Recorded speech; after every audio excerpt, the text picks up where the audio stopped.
Hello everyone, मैं दीक्षा। स्वागत है आपका आयन सक्सेस एकेडमी में। आज जो हम टॉपिक लेकर आए हुए हैं वो आपका दहेज प्रतिषेध अधिनियम को लेकर है। तो दहेज प्रतिषेध अधिनियम को जब हम पढ़ते हैं तो इसमें हमारा जैसे कि आप मूल विधि को पढ़ रहे हैं। किसके लिए पढ़ रहे हैं? यूपीएसआई का आपका एग्जाम है जिसका मुख्य इंपोर्टेंट टॉपिक कौन सा आता है? मूल विधि। मूल विधि में हमने जो पहला टॉपिक का कवर किया हुआ है वो कवर किया हुआ है भारतीय दंड संहिता वर्सेस आपका बीएनएस यानी कि भारतीय नागरिक संहिता। तो इस टॉपिक को हमने ऑलरेडी कवर कर दिया गया। फिर इसी का दूसरा जो टॉपिक आता है आपका सीआरपीसीसी यानी कि भारतीय नागरिक सुरक्षा और सीआरपीसीसी और भारतीय दंड प्रक्रिया संहिता और भारतीय नागरिक सुरक्षा संहिता। तो इसी के अंतर्गत आपका दूसरा टॉपिक है। तो हमने दूसरा टॉपिक शुरू न करके आपका तीसरा टॉपिक महिलाओं, बच्चों और अनुसूचित जाति के सदस्यों द्वारा आदि को संरक्षण देने के संदर्भ में जो विधिक प्रावधान है उसके अंतर्गत हमारा पहला जो टॉपिक आएगा दहेज प्रतिषेध अधिनियम। जैसे कि महिलाओं से रिलेटेड आपका दहेज प्रतिषेध हुआ, यौन शोषण से रिलेटेड मामले हुए, यौन शोषण के साथ साथ आपका घरेलू हिंसा से रिलेटेड मामले, तो इस तरीके के आपके महिलाओं से रिलेटेड, बालकों के संरक्षण से रिलेटेड कई प्रावधानों को दिया गया है।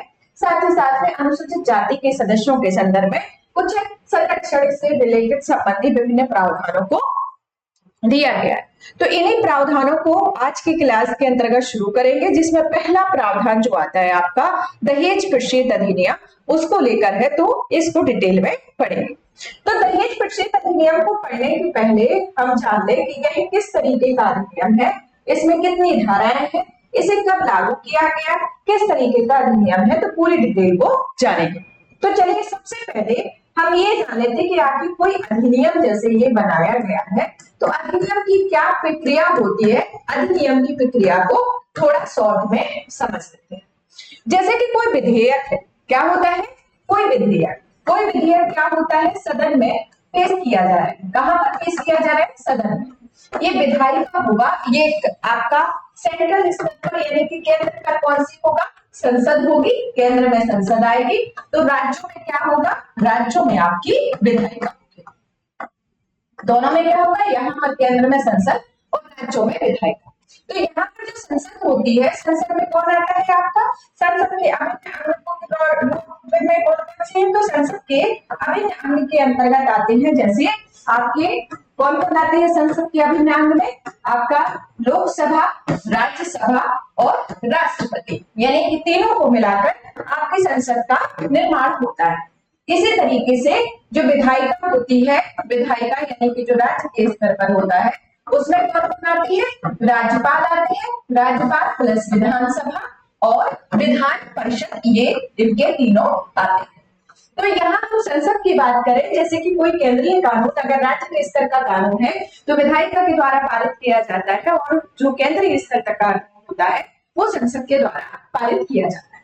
तो हम संसद की ओर चलते हैं। तो संसद के संदर्भ में देखा जाए तो यहाँ पर संसद में अगर कोई विधेयक को लिया जाता है, यानी कि संसद में किसी विधेयक को लाया जाता है, तो वो लोकसभा में अगर कोई विधेयक लाया जाता है तो अगर वो लोकसभा में किसी डेट को पारित हो गया, जैसे कि कोई विधेयक को मतलब कि प्रॉपर डिस्कशन के बाद से 11 अगस्त को ये विधेयक पारित हो जाता है। 11 अगस्त के बाद यह विधेयक कहाँ जाता है? राज्यसभा में जाता है। कहाँ जा रहा है? राज्यसभा में। और ये 15 अगस्त को राज्यसभा से पारित हो जाता है। अब कोई विधेयक लोकसभा और राज्यसभा से पारित हो गया है तो ये कहां पर जाएगा? फिर राष्ट्रपति की संस्तुति के लिए, यानी कि राष्ट्रपति की संस्तुति, राष्ट्रपति के द्वारा स्वीकृति दी जाएगी। तो मान लो ये 11 अगस्त को यहाँ पारित हो गया, 15 अगस्त को यहाँ पारित हो गया और 18 अगस्त को राष्ट्रपति के द्वारा इसे पारित कर दिया गया। तो ये विधेयक पारित कर दिया गया। तो अब ये विधेयक जब प्रोसेसिंग में चल रहा था तो क्या था? विधेयक था, लेकिन राष्ट्रपति के द्वारा, यहाँ पर राष्ट्रपति के द्वारा जो मंजूरी दी गई 18 अगस्त को, तो इस विधेयक को क्या बना दिया गया? अधिनियम बना दिया गया, मतलब कि एक नया कानून बना दिया गया। और ये कानून जब बनता है तो कानून की घोषणा हो जाती है और जिस दिन इसे लागू किया जाता है वो उसके लागू होने की यानी कि प्रवर्तित होने की डेट होती है। तो यहाँ पर हमारा कोई विधेयक, हम किसी एग्जाम्पल को लेकर चल रहे हैं कि 11 अगस्त को हुआ, 15 अगस्त लोकसभा से, 15 अगस्त को आपका राज्यसभा से पारित होता है। 18 अगस्त को राष्ट्रपति के द्वारा मनोनीत पारित होता है और इसमें की जो लागू होने की घोषणा है वो आपकी 21 अगस्त को होगी। तो इस तरीके से किसी संसद में किसी विधेयक को जब पारित किया जाता है या प्रस्तुत किया जाता है तो ये प्रक्रिया से होकर गुजरना होता है। तो ये हो गया। चलिए, तो अभी हम पढ़ रहे हैं कौन सा विधेयक? हम पढ़ रहे हैं आपका दहेज प्रतिषेध अधिनियम को लेकर। तो दहेज प्रतिषेध अधिनियम के बारे में देखा जाए तो इसमें क्या है, जैसे कि हमने दंड प्रक्रिया संहिता पढ़ी, भारतीय दंड संहिता के बारे में पढ़ते हैं तो वहां पर हमने अध्याय के बारे में पढ़ा, धाराओं के बारे में पढ़ा। लेकिन यहाँ पर क्या है कि आपका कोई भी अध्याय नहीं है। यहाँ पर क्या है, यहाँ पर किसी भी तरीके का कोई अध्याय नहीं है और यहाँ सिर्फ आपकी धाराएं कितनी है, 10 धाराओं को दिया गया है। तो ये आपका छोटा ही एक्ट है, लेकिन ये धाराएं अपने आप में एक अलग ही इम्पोर्टेंस रखती है, क्योंकि दहेज से रिलेटेड कानून होते हैं। दहेज से रिलेटेड क्या क्या क्राइटेरिया होना चाहिए, तो इन धाराओं के अंतर्गत प्रॉपर चीजों को बताया गया। तो ये हमने क्या देख लिया कि यहाँ पर अध्याय नहीं होते हैं, अध्याय के साथ साथ इसमें सिर्फ 10 धाराएं। चलिए, तो शुरुआत करते हैं हम दहेज के बारे में। दहेज के टॉपिक को पढ़ रहे हैं, यानी कि दहेज प्रतिषेध अधिनियम के बारे में पढ़ रहे हैं, दहेज द डॉरी प्रोहिबिशन एक्ट के बारे में। तो सबसे पहले हम इस अधिनियम के बारे में जानते हैं कि इस अधिनियम का विस्तार कहाँ पर है। तो दहेज प्रतिषेध से अधिनियम जो आता है वो कहाँ पर इसका विस्तार है, संपूर्ण भारत में इसका विस्तार है। ऐसा नहीं है कि किसी स्पेसिफिक राज्य पर अकेला ये दहेज प्रतिषेध अधिनियम लागू होता है। तो ये अधिनियम कहाँ पर लागू होता है, संपूर्ण भारत में इस अधिनियम को लागू किया जाता है। यह अधिनियम को, जैसे कि आपने देखा कि कोई विधेयक आपका लोकसभा, राज्यसभा और राष्ट्रपति की संस्तुति होती है, उसी तरीके से इस अधिनियम पर जो राष्ट्रपति की संस्तुति मिलती है वह 20 मई 1961 को राष्ट्रपति की स्वीकृति मिलती है और इसे लागू कब किया जाता है, 1 जुलाई 1961 से इसे लागू किया जाता है। तो इस तरीके से इस विधेयक के बारे में ये इम्पोर्टेंट डेट याद रखनी है कि यह विधेयक कहाँ पर लागू है, संपूर्ण भारत में लागू है। संपूर्ण भारत में लागू होने के साथ इस विधेयक में क्या है, इसे 20 मई 1961 को राष्ट्रपति के द्वारा स्वीकृति मिलती है, तो 21 जुलाई 2021 से इसे लागू किया जाता है। और क्या है, इसमें कोई अध्याय नहीं है और धाराएं इसके अंतर्गत मिलकर 10 आती है। तो इस तरीके से इसकी डिटेल हो गई। अब चलते हैं कि इससे रिलेटेड एक वाद आता है। कैसा वाद आता है, फिर बाद में हम दहेज की परिभाषा को पढ़ेंगे, दहेज को क्या होते हैं, किस तरीके की डेफिनेशन होती है और इसमें क्या क्या क्राइटेरिया निर्धारित किया जाता है, तो इसको पढ़ेंगे। सबसे पहले एक वाद को जान लेते हैं। एक वाद आता है आपका, इम्पोर्टेंट वाद आता है, कौन सा, हरवंश है बनाम गुरुचरण कौर के बाद में निर्धारित किया गया है कि जहां दहेज की लगातार मांग हो वहां प्रत्येक मांग को अपराध गठित करेगी। यानी कि आप, जैसे कि विवाह होता है, किसी भी व्यक्ति का विवाह होता है तो इसमें एक वर पक्ष होता है और एक वधु पक्ष होता है। तो आमतौर पर देखा जाए तो वर पक्ष के द्वारा वधु पक्ष से दहेज की मांग की जाती है। क्या की जाती है, वर पक्ष के द्वारा वधु पक्ष से मांग की जाती है दहेज से रिलेटेड। तो यहाँ पर जो दहेज से रिलेटेड मांग की जाती है उसी के संदर्भ में एक वाद आता है, हरवंश से है बनाम गुरुचरण कौर का वाद, जिसके अंतर्गत दहेज की लगातार मांग अगर रहती है, यानी कि दहेज की अगर लगातार मांग की जा रही है तो वो क्या होगा, वो एक तरीके से अपराध के अंतर्गत आएगा। तो ये इस वाद में कहा गया। ये हो गया।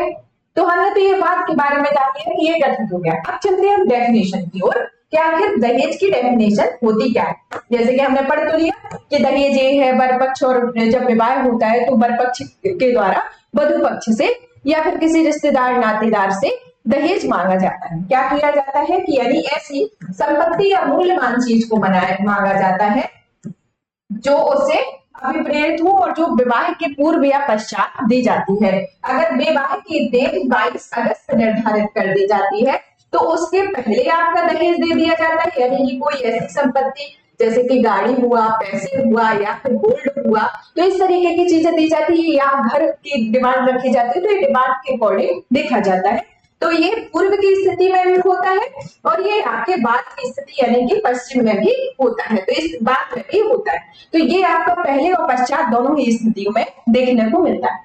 तो दहेज के जो रिलेटेड जो धारा आती है आपकी धारा 1, धारा 1 में क्या कहा गया है, सॉरी धारा 2 आती है। धारा 2 किससे रिलेटेड है, दहेज की परिभाषा से रिलेटेड है। किससे रिलेटेड है, आपकी दहेज की परिभाषा से रिलेटेड आती है, यानी कि डेफिनेशन ऑफ डॉरी से रिलेटेड है, जिसमें कहा गया है कि दहेज से कोई संपत्ति या मूल्यवान चीज अभिप्रेरित है जो विवाह के समय या उसके पूर्व या पश्चात किसी समय, कैसे, उसके पूर्व या पश्चात किसी भी समय, जैसे कि विवाह के एक पक्षकार द्वारा विवाह के दूसरे पक्षकार को, या दूसरी सिचुएशन आती है कि विवाह के किसी भी पक्षकार के माता पिता द्वारा या किसी अन्य व्यक्ति द्वारा विवाह के किसी भी पक्षकार को प्रत्यक्षता या अप्रत्यक्षता तौर पर दिए जाने का करार किया गया है। तो क्या है ये, डायरेक्ट भी हो सकता है और इनडायरेक्ट भी हो सकता है। तो विवाह के पहले भी हो सकता है और विवाह के बाद में भी हो सकता है।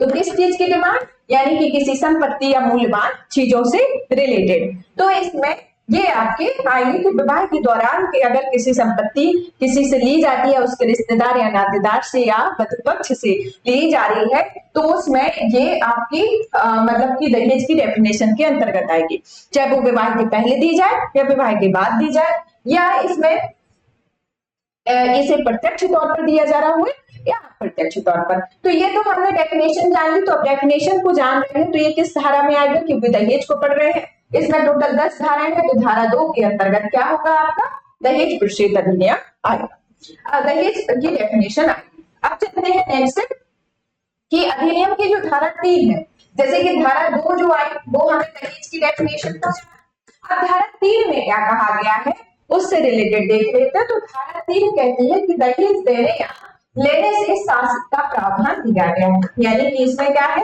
कि इसमें पेनल्टी ऑफ गिविंग ऑफ और या टेकिंग डॉरी, यानी कि इसके लिए पेनल्टी से रिलेटेड प्रावधान दिए गए हैं, यानी कि दंड से रिलेटेड प्रावधान दिए गए हैं कि अगर कोई धारा 3 के अंतर्गत जो दहेज लेता है या देता है तो दहेज प्रतिषेध अधिनियम की धारा 3 आती है, जिसके अंतर्गत इसमें ये प्रावधान दिए गए। यहाँ पर यदि कोई व्यक्ति अधिनियम के प्रारंभ के पश्चात दहेज देगा या लेगा या दहेज देने या लेने से दुष्प्रेषण करेगा तो उसे दंडनीय होगा, यानी कि उसके लिए दंड दिया जाएगा।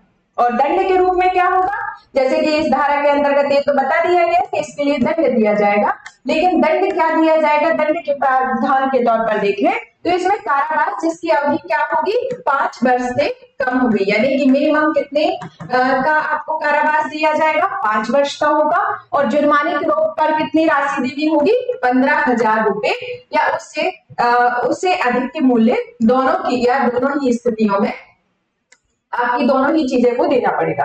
तो यहाँ पर आपको जो कारावास होगा मिनिमम एज क्या होगी 5 वर्ष होगी और जुर्माना कितना होगा 15,000 रुपए, या फिर आपकी दोनों ही स्थिति देनी होगी अगर आप दहेज लेते या देते हैं। तो ये सब प्रावधान किसमें दिए गए हैं, दहेज 3 की धारा 3 के अंतर्गत। तो दहेज 2 की धारा 2 के अंतर्गत क्या दिया गया है, दहेज से रिलेटेड प्रावधान दिए गए हैं, और धारा 3 के अंतर्गत क्या प्रावधान दिए गए हैं, जिसमें कोई व्यक्ति दहेज लेता है या देता है तो उसके लिए दंड के प्रावधान किए गए हैं। अब दंड के प्रावधान किए गए हैं तो उसके लिए क्या क्या है, मिनिमम क्राइटेरिया जो दिया गया है आपका 5 वर्ष का कारावास, और जो आपका जुर्माना जो होगा 15,000 रुपए होगा, या अगर दोनों स्थिति हुई तो दोनों स्थिति में दंडित किया जाएगा। फिर चलते हैं आगे की ओर। तो यही आपका क्वेश्चन यूपीएसआई की परीक्षा में 2014 में पूछा गया था। क्या पूछा गया था, सेक्शन 3 के बारे में पूछा गया था कि दहेज से रिलेटेड धारा कौन सी है, यानी कि दहेज के लेने या देने से रिलेटेड धारा कौन सी आती है, तो आपकी धारा 3 आती है, यानी कि इसको अपराध घोषित किया गया है ना, तो अपराध से रिलेटेड इसमें दंडनीय प्रावधानों को भी दिया गया। अब आते हैं दहेज से रिलेटेड जो हमारी चौथी धारा आती है उसके बारे में। तो चौथी धारा क्या कहती है कि दहेज मांगने के लिए शासित का प्रावधान किया गया है, पेनाल्टी फॉर डिमांडिंग डॉरी के बारे में प्रावधान दिया गया है। तो क्या दिया गया है, ये सेक्शन जो 4 आती है उसमें पेनाल्टी से रिलेटेड जो प्रावधान आती है वो दिए गए हैं।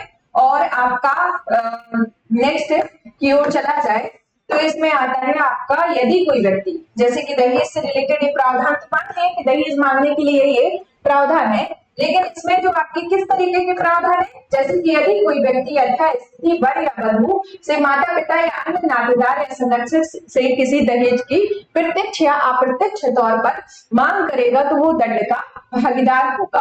और इसमें क्या होगा, इसमें कम से कम 6 मास तक या मिनिमम ये आपका कारावास 6 महीने होगा और अधिकतम इसमें मैक्सिमम जो होगा वो आपका 2 वर्ष का कारावास दिया जाएगा। और कितने रुपए की राशि देनी होगी, 10,000 रुपए की राशि देनी होगी जो दंडनीय होगा। तो इस तरीके से देखा जाए तो ये दहेज के बारे में आपकी धारा 4 जो है वह इससे रिलेटेड, दहेज लेने और देने से रिलेटेड प्रावधानों के बारे में बता रही है। किस तरीके के प्रावधान बता रही है, ये आपसे प्रावधान बता रही है कि दहेज मांगने के लिए आपको पेनाल्टी का प्रावधान किया गया है। और इसके लिए भी आपका दहेज ये सिर्फ मांगने के लिए, ये ऐसा नहीं है कि आपका जैसे कहो कि दोनों धाराएं सेम। धारा 3 क्या कह रही है, धारा 3 कह रही है कि आप अगर दहेज देने या क्या करते हैं, आप अगर दहेज देते हैं या लेते हैं तो दोनों ही स्थिति में आप पर एक पेनाल्टी लगेगी। उस पेनाल्टी के अंतर्गत आपको क्या होगा, मिनिमम 5 साल का कारावास और 15,000 रुपए का जुर्माना होगा। और इसी की धारा जो 4 आती है उसमें क्या कहा गया है, अगर दहेज की आप डिमांड करते हैं, क्या करते हैं, डिमांड करते हैं, तो उसके लिए आपको सजा का प्रावधान है, जिसमें मिनिमम कितना है आपका, मिनिमम 6 वर्ष और अधिकतम 2 वर्ष और आपका 10,000 रुपए का जुर्माने का प्रावधान किया गया है। तो इस तरीके से आपकी धारा 3 और 4 के अंतर्गत ये प्रावधानों के बारे में है। अब चलते हैं हम आगे की ओर, तो इसमें देखते हैं आपकी जो ये भी आपका दहेज देने या लेने के समझौते के लिए दहेज प्रतिशत अधिनियम में धारा 5 जो होती है वो अमान्य है। इसलिए क्वेश्चन आपका यूपीएसआई में ऑलरेडी पूछा जा रहा है। तो धारा 5 में क्या कहा गया है, धारा 5 में 2 व्यक्तियों के बीच अपनी मर्जी से दहेज के लेने देने के लिए किए गए करार की वैधानिक नवीयत दहेज प्रतिशत अधिनियम 1961 की धारा 5 के आलोक में शून्य या अमान्य होगी। तो ये आपके धारा 5 के अंतर्गत इसे क्या कहा गया है, अमान्य घोषित किया गया है। और इसी अमान्य के अंतर्गत आपका क्वेश्चन भी आया हुआ था, जो आपका 2 बार पूछा जा चुका है। 2021 में आपका मतलब कि इसे 2 बार ये क्वेश्चन आया हुआ है कि किस में दहेज लेने या देने से संबंधित जो धारा कौन सी धारा अमान्य है, तो धारा 5 जो है वो इसके अंतर्गत अमान्य होती है। चलते हैं नेक्स्ट धारा की ओर। नेक्स्ट धारा यानी कि नेक्स्ट प्रावधान क्या दिए गए हैं, तो प्रावधान के अंतर्गत जैसे कि हमने जब शुरू किया तो हरिवंश सिंह बनाम गुरुचरण कौर के बाद के बारे में जाना था। कौन सा, हरिवंश कौर बनाम गुरु सिंह चरण के बाद के बारे में जाना था, जिसमें क्या कहा था कि दहेज लेना या देना क्या होता है, अपराध की श्रेणी में आता है।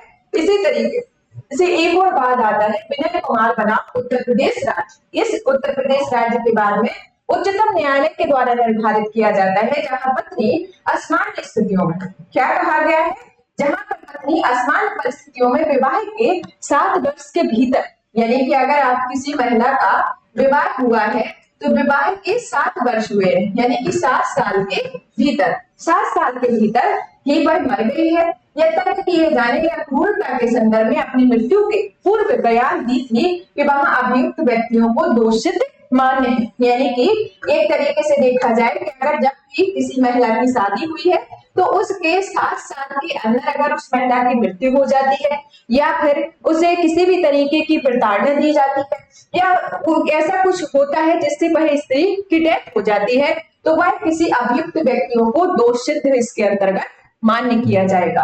और दहेज के विज्ञापन पर इसमें एक तरीके से पाबंदी भी लगाई गई है, जैसे कि दहेज के जो विज्ञापन आते हैं उसमें क्या है, उसके लिए धारा 4 का के अंतर्गत पाबंदी लगाई गई है। और इसमें क्या कहा गया है कि इसमें कम से कम कितने वर्ष के कारावास के बारे में प्रावधान दिया गया है कि कम से कम 6 वर्ष का कारावास और जुर्माने जो 5 वर्ष के और अधिकतम 5 वर्ष का होगा। तो धारा 4 क्या कहती है, धारा 4 के अंतर्गत क्या कहा गया है, 4 का के अंतर्गत प्रावधान दिया गया है कि दहेज से रिलेटेड विज्ञापन पर ये प्रतिबंध लगा रही है, विज्ञापनों पर ये एक तरीके से प्रतिबंध लगा रही है जिसमें आपको इस प्रतिबंधों के अकॉर्डिंग मिनिमम जो कारावास होगा वो आपका 6 वर्ष से कम नहीं होगा और मैक्सिमम जो आएगा वो आपका 5 वर्ष का होगा। और जुर्माना कितना देना होगा आपको? 15,000 रुपए का जुर्माना देना पड़ेगा। तो ये दहेज से रिलेटेड अगर आप कोई विज्ञापन निकालते हैं या फिर कोई विज्ञापन निकलता है तो उसके लिए ये दंड के प्रावधान दिए गए हैं। दहेज लेने या देने के लिए करार क्या होगा? शून्य होगा, जो धारा 5 के अंतर्गत आएगा, जो आपका ऑलरेडी एग्जाम में पूछा जा चुका है। फिर आते हैं पत्नी या वारिस की लाभ हेतु। क्या है? जैसे कि पत्नी है या उसका बच्चा है, यानी कि या फिर उसने किसी बच्चे को गोद लिया है, तो पत्नी या वारिस के लाभ हेतु दहेज पर वर पक्ष द्वारा यदि विहित समय में पत्नी को नहीं दे दिया जाता है तो कारावास से जो न्यूनतम आयु आती है वह 6 मास या अधिकतम 2 वर्ष या 5,000 रुपए से 10,000 रुपए तक का जुर्माना होगा और इसके लिए दंड के प्रावधान धारा 6 के अंतर्गत दिए गए हैं। तो इसमें धारा जो आपकी 6 आती है उसमें क्या प्रावधान दिए गए हैं? धारा 6 के अंतर्गत दिया गया है कि अगर कोई पत्नी है, यानी कि पत्नी या वारिस, जैसे कि अगर पत्नी है तो पत्नी को अगर पत्नी की डेथ हो गई है तो उसके जो बच्चे होंगे उनसे रिलेटेड जो प्रावधान दिए गए हैं उसमें कहा गया है कि अगर उसके लिए कोई लाभ है तो वर पक्ष के द्वारा क्या किया जा रहा है? वर पक्ष के द्वारा ये जो टाइम दिया गया उस टाइम के अकॉर्डिंग जो पैसे की मांग की गई है तो वो पैसे नहीं दिए जा रहे हैं, तो उन पैसे नहीं देने के संदर्भ में आपको न्यूनतम 6 मास का कारावास होगा, मिनिमम आपका 6 मास, तो अधिकतम जो आएगा वो 2 वर्ष का कारावास और इसमें 5,000 रुपए से 10,000 रुपए तक का जुर्माना देना पड़ेगा। इससे रिलेटेड दंड का प्रावधान है। तो ये क्या है? आपका धारा 6 के अंतर्गत ये प्रावधान आएंगे। अब आते हैं नेक्स्ट धारा की ओर जिसमें प्रावधान दिए गए हैं धारा 7 की ओर। धारा 7 की ओर चला जाए तो धारा 7 में क्या कहता है? धारा 7 जो आती है वह धारा 7 के अधीन अपराधों को संज्ञान लिया जाता है, यानी कि धारा 7 के अंतर्गत कुछ अपराध आते हैं उनसे रिलेटेड इसमें प्रावधान दिए गए। जैसे कि एक और बात देख ले तो यहाँ पर क्या दिया गया है कि महानगर मजिस्ट्रेट या प्रथम वर्ग के न्यायिक मजिस्ट्रेट अपराध का विचारण करेगा। तो क्या दिया गया है कि जो महानगर मजिस्ट्रेट होंगे या प्रथम वर्ग के न्यायिक मजिस्ट्रेट होंगे वह इसके अपराध का विचारण करेंगे। जैसे कि ये पूरे प्रावधान तो दिए गए, लेकिन इन प्रावधानों को कौन लागू करेगा? कहां पर इसको कंप्लेन की जाएगी? कहां पर इसका प्रॉपर तरीके से रेगुलेशन होगा? तो इसके बारे में देखा जाए तो यहाँ पर अपराध के संज्ञान से रिलेटेड आपकी धारा 7 बनाई गई है, लेकिन अगर धारा 7 बनाई गई है तो उसमें किस किस को ऐड किया गया है जिसके अंतर्गत ये अपराध की मान्यता के बारे में है। तो यहाँ पर न्यायालय अपराध संज्ञान में निम्न परिस्थितियों में लेगा। कौन कौन सी स्थिति होगी जिसमें न्यायालय संज्ञान ले सकते हैं, यानी कि न्यायालय उसके लिए न्याय निर्णय की प्रक्रिया को फॉलो करेगा। तो पहला आता है कि पुलिस रिपोर्ट के आधार पर, यानी कि पुलिस में अगर रिपोर्ट की है तो उसके आधार पर।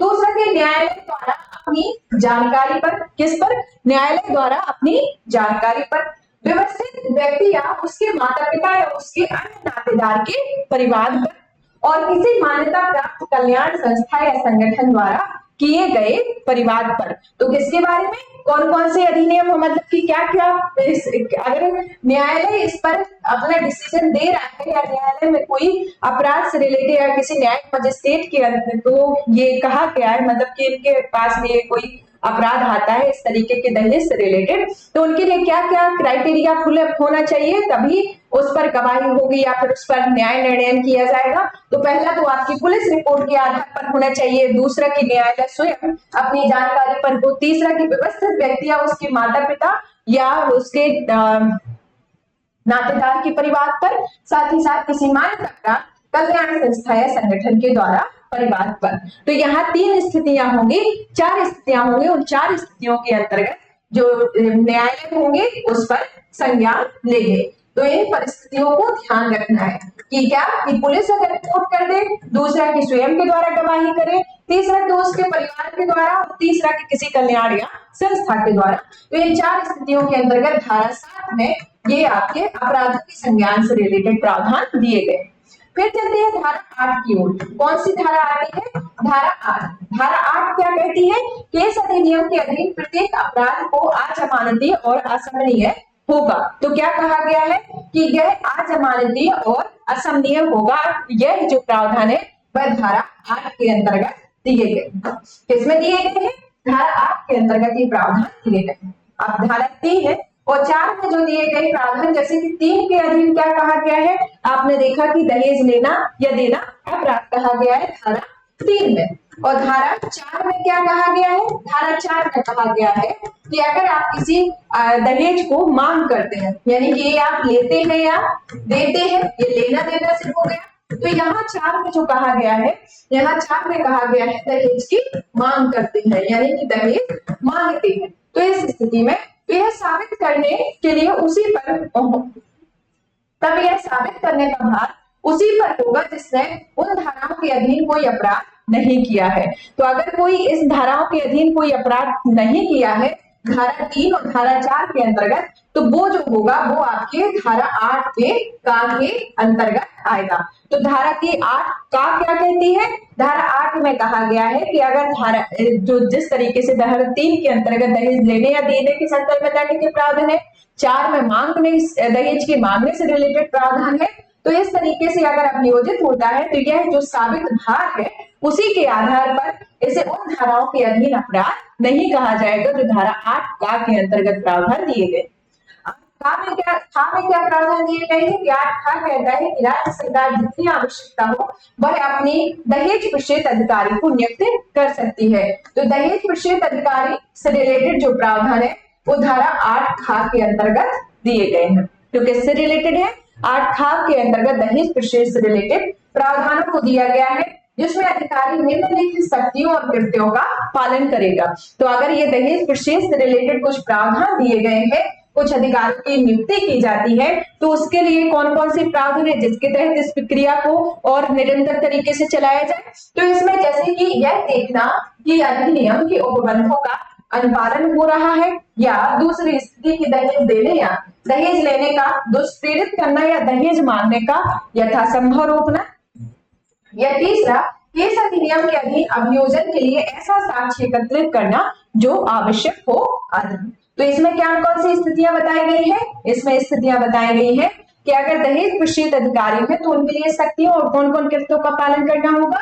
इनके लिए यह देखना होगा कि अधिनियम के उपबंधों का अनुपालन जो है वो हो रहा है या नहीं हो रहा है, या दहेज लेने या देने के लिए दुष्प्रेरित करने या दहेज मांगने की ये यथासंभव करेगा या नहीं करेगा, या आपका इस अधीन के अभियोजन के लिए ऐसा साक्ष्य एकत्रित करना जो इसके लिए ऐसे साक्ष्य एकत्र करना जो इसके लिए आवश्यक हो। तो ये आपके धारा 8 के खा के अंतर्गत इन प्रावधानों को दिया गया है। अब चलते हैं हम इसी के आगे कुछ और धाराएं देख लेते हैं, जैसे कि आपकी धारा 9 और धारा 10 के बारे में। तो धारा 9 और 10 को पहले जानने के पहले एक और प्रावधान देख लेते हैं कि राज्य सरकार दहेज प्रक्षेप अधिकारी को किसी पुलिस अधिकारी की शक्तियां प्रदान कर सकती है। तो जो दहेज प्रक्षेप अधिकारी जो होते हैं, जो आपके अधिकारियों के लिए जो प्रावधान दिए गए हैं कि अगर ये दहेज लेने के लिए ये दुष्प्रेरित करते हैं या फिर इनके द्वारा जो दहेज की मांग को रोका जाता है या उनके लिए न्याय निर्णय की जो प्रक्रिया दी जाती है, तो उन्हें क्या होगा, उन्हें पुलिस अधिकारी के बराबर की शक्तियां दे दी जाएंगी। यानी कि पुलिस अधिकारी को जो शक्तियां मिली रहती है वह दहेज प्रक्षेप अधिकारी जो होगा उसको राज्य सरकार प्रदान कर देगी। तो इसी को जो अधिकारी की नियुक्ति से रिलेटेड प्रावधान है उनके बारे में बताया गया। तो अब आते हैं धारा 9 की ओर। क्यों धारा 9 क्या कहती है? यह है 9 जो आती है वह केंद्रीय सरकार को धारा 9 के अंतर्गत कानून बनाने के प्रावधान दिए गए हैं। तो किससे रिलेटेड है कि यह धारा 9 के अंतर्गत केंद्रीय सरकार को कानून बनाने के प्रावधानों के बारे में बताया गया है।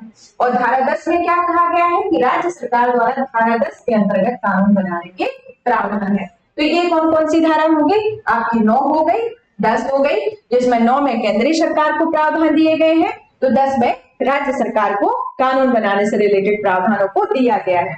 और दहेज अपराध जो आते हैं तो इसे धारा 304 का भारतीय दंड संहिता की विवेचना पुलिस अधीक्षक के स्तर पर अधिकारी द्वारा की जाएगी। तो ये क्वेश्चन आपका ऑलरेडी एग्जाम में पूछा जा चुका है, आपका 2011 में और 2017। तो यहाँ हमने क्या जाना? दहेज प्रक्षेप से रिलेटेड हमने प्रत्येक धाराओं के बारे में जाना कि कौन सी धारा किससे संबंधित है, किस तरीके की प्रक्रिया फॉलो होती है। तो इन पूरी प्रक्रियाओं के बारे में इन वीडियो के माध्यम से ये पूरी क्लासेस को जाना कि जो टोटल आपकी 10 धाराएं हैं, 10 धाराओं के साथ साथ आपके कोई भी अध्याय नहीं है, तो इनके बारे में जो पूरी प्रोसेसिंग प्रक्रिया को जाना, उसी प्रक्रिया के अंतर्गत हमने ये सब चीजें जानी। अब नेक्स्ट आता है हमारा इनसे रिलेटेड प्रश्न। तो हमने इसको पार्ट फर्स्ट के अंतर्गत कवर किया, यानी कि ये हमारा जो टॉपिक कवर हुआ पार्ट फर्स्ट हुआ। पार्ट सेकंड में आपको इनसे रिलेटेड प्रश्नों को सॉल्व किया जाएगा। तो आप सभी इस सेशन को देखिए और हमने आपको आधे घंटे में आपकी पूरी चीजों को समझाने की कोशिश की जो आपके एग्जाम के पॉइंट ऑफ व्यू से इंपॉर्टेंट है, और आपका ये आधा घंटा आपके लिए 1 से 2 क्वेश्चन कवर कराएगा। तो आप सभी देखें, शेयर करें, वीडियो को लाइक करें, चैनल पर नए हैं तो चैनल को सब्सक्राइब करके बेल आइकन जरूर प्रेस करें। धन्यवाद।